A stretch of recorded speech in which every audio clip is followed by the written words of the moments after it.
ആ കാണുന്നില്ല, വളരെ വിലപിടിപ്പുള്ള അമൂല്യമായ മോതിരമായിരുന്നു അത്. അതെവിടെ പോവാനാ? നിങ്ങൾ അവിടെ മുഴുവൻ തെരഞ്ഞോ? ഇവിടെ ഒരിടത്തും ഇല്ല. നിങ്ങൾ ആരെങ്കിലും അതെടുത്ത് അണിഞ്ഞിട്ട് പോയോ? ഏയ്, ഞങ്ങളാരും എടുത്തിട്ടില്ല. എന്താ പ്രശ്നം? പറയാം. നിങ്ങൾ എടുത്തില്ലെങ്കിൽ പിന്നെ എവിടെ പോവാനാ? ഇവിടെ തെരഞ്ഞിട്ട് കാണാത്ത സ്ഥിതിക്ക് ഞങ്ങൾ എല്ലാരും കൂടെ അങ്ങോട്ട് വരാം. അവിടെയും തിരക്കി നോക്കാം.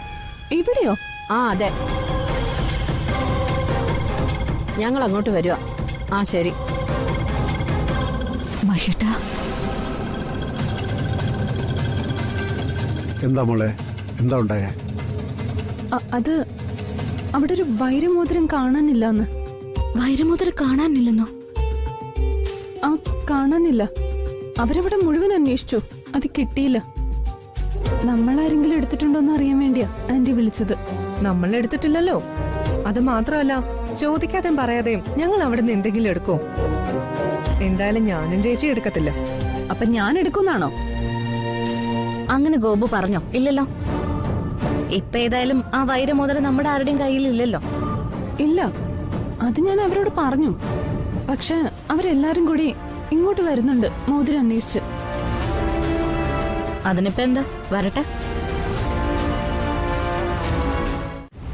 ആ ദേവിക തന്നെയായിരിക്കും മോതിരം എടുത്തത്. എന്റെ ബലമായ സംശയം അതാ. ഏയ്, ദേവിക വെറുതെ സംശയിക്കണ്ട. ദേവിക അങ്ങനെ ചെയ്യില്ല.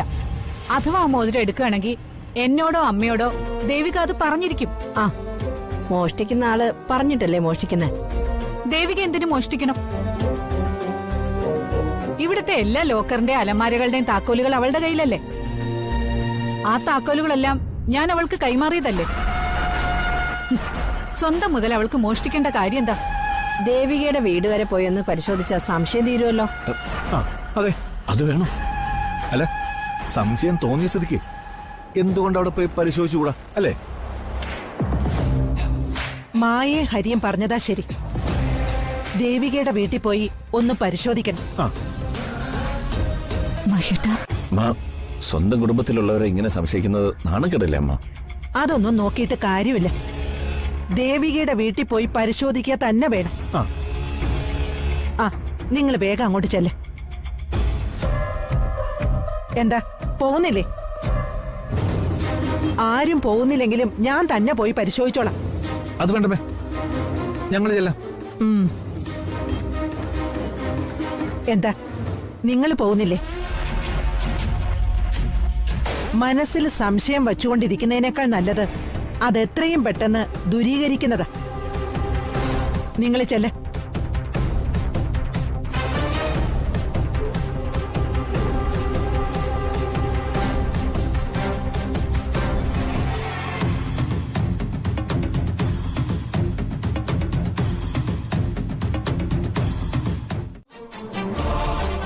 അവിടെ മോതിരം കാണാതായതിന് മായെന്തിനെ ഇവിടെ വിളിച്ച് ചോദിക്കുന്നേ?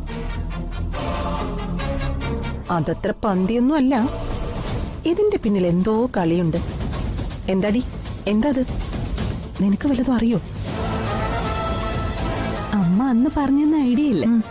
ആഭരണം അടിച്ചു മാറ്റിയിട്ട് അതിന്റെ പഴി ആ ദേവികേച്ചയുടെ തലയിലിടുന്ന ഐഡിയ.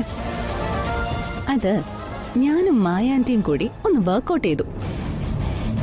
അതിനു വേണ്ടിയാ മായാന്റി ആരും അറിയാതെ അവിടുന്ന് ഒരു വൈരമോതിരം അടിച്ചു മാറ്റി ഒളിപ്പിച്ചിട്ട് ഒന്നും അറിയാത്ത പോലെ ഇവിടെ വിളിച്ച് ചോദിച്ചത്. അപ്പൊ ഇതിന്റെ പിന്നിൽ നിങ്ങളായിരുന്നു അല്ലേ?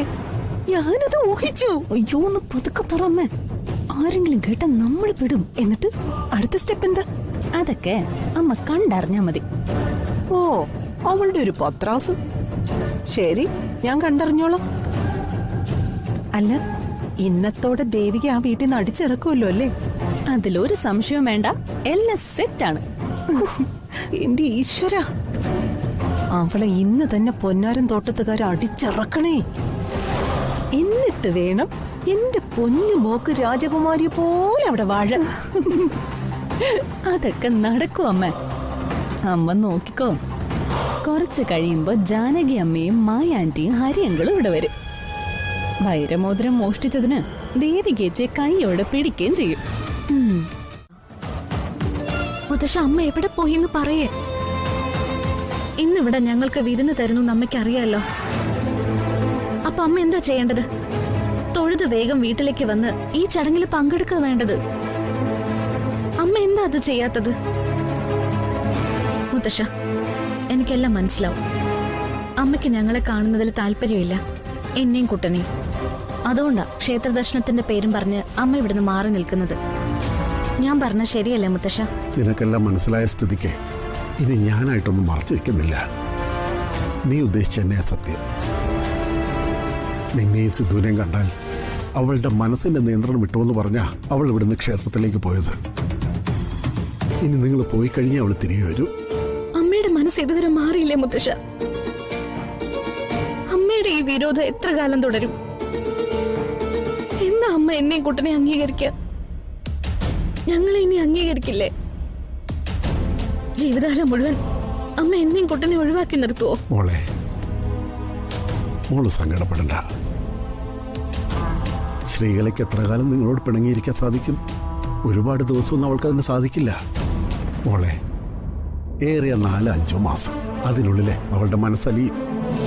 അവൾ ഈ ചെയ്യുന്നതെന്ന് ശരിയല്ലെന്ന് അവൾക്ക് സ്വയം ബോധ്യപ്പെടും. അവളായിട്ട് തന്നെ വന്ന് നിങ്ങളോട് ക്ഷമ പറഞ്ഞ് നിങ്ങൾ അംഗീകരിക്കും. മോള് സമാധാനിക്ക്. ഈ സങ്കടമൊക്കെ മാറ്റിവെക്ക്. ശ്രീകല പിണങ്ങി മാറി നിൽക്കുകയാണെന്ന് ഇവിടെ ആർക്ക് തോന്നരുത്. അത് നീ ശ്രദ്ധിക്കണം. അവളുടെ കുറവ് അറിയിക്കാതെ എല്ലാം നീ കൈകാര്യം ചെയ്യണം. അതുകൊണ്ട് വിഷമൊക്കെ തൽക്കാലം മനസ്സിൽ നിന്ന് കളഞ്ഞിട്ട്